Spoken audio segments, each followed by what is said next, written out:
Sustainability. এখন আমি আপনাদেরকে একটা অরিগামি ডগ বানিয়ে দেখাবো।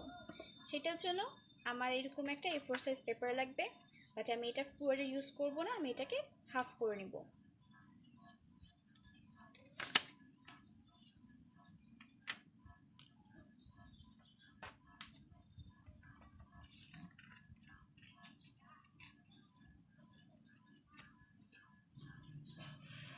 আর আমি কোনো এক্সারসাইজ ছাড়াই পেপার ছিঁড়তে পছন্দ করি। এখন আমি যেহেতু আমার ডগ বানানোর জন্য একটা স্কোয়ার সাইজ পেপার লাগবে, সেহেতু আমি রেক্ট্যাঙ্গুলার পেপারটাকে এভাবে ফোল্ড করে স্কোয়ার পেপার নেওয়ার চেষ্টা করব। এটা করলে আপনাদের কোনো স্কেল লাগে না, স্কেল ছাড়াই খুব ইজিলি একটা স্কোয়ার পাওয়া যায়। আমি এটাকে দুই সাইডে ফোল্ড করব যেন আমার ছিঁড়তে সুবিধা হয়।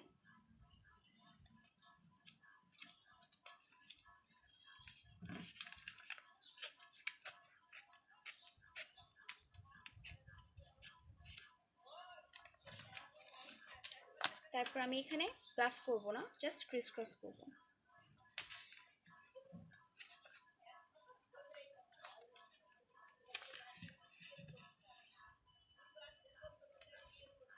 দেন এই সাইডগুলো, কোনাগুলো এভাবে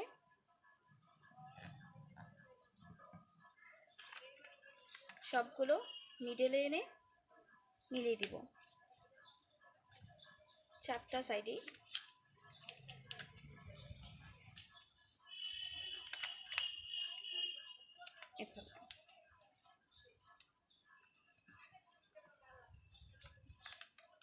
এভাবে পেপারটা আমরা রেডি করব। তারপর আমরা একটা সাইড এভাবে খুলে নিয়ে এই যে ভাঁজ হয়েছে, ভাঁজ বরাবর এই কোণাটা রাখবো। রাখার পর এটাকে ফোল্ড করে দেব। তারপর ঠিক এটার অপোজিট সাইডটা আমরা এভাবে ওপেন করে দিব। ওপেন করে নিয়ে এভাবে একটা ভাঁজ দিব। এই সাইডটা লম্বা রাখার চেষ্টা করবেন, আর বাট এখানে কিন্তু একদম কাগজ না রাখলে হবে না, তাহলে জিনিসটা ঠিকভাবে হবে না।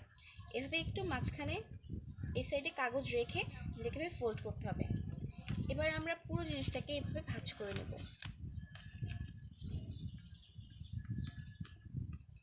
দেন এই কর্নার থেকে এই কর্নারে আমরা একটা ভাঁজ দিব।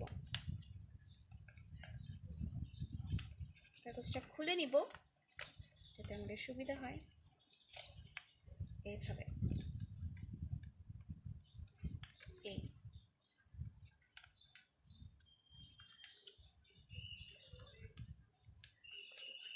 সেম কাজটা অপোজিট সাইডেও করে নিব।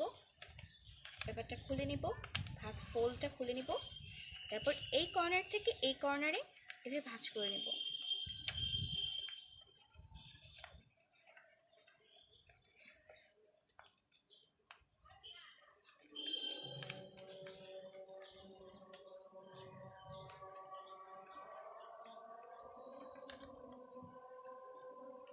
আমাদের এখানে যে ভাঁজটা রয়েছে এটাকে আমরা ওপেন করে দেব।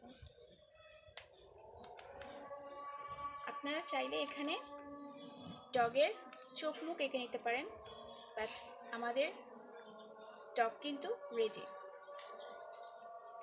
আপনার যদি আমার ভিডিওটি ভালো লেগে থাকে তাহলে অবশ্যই লাইক, শেয়ার, সাবস্ক্রাইব করতে ভুলবেন না। Thank you for watching. আসসালামু আলাইকুম।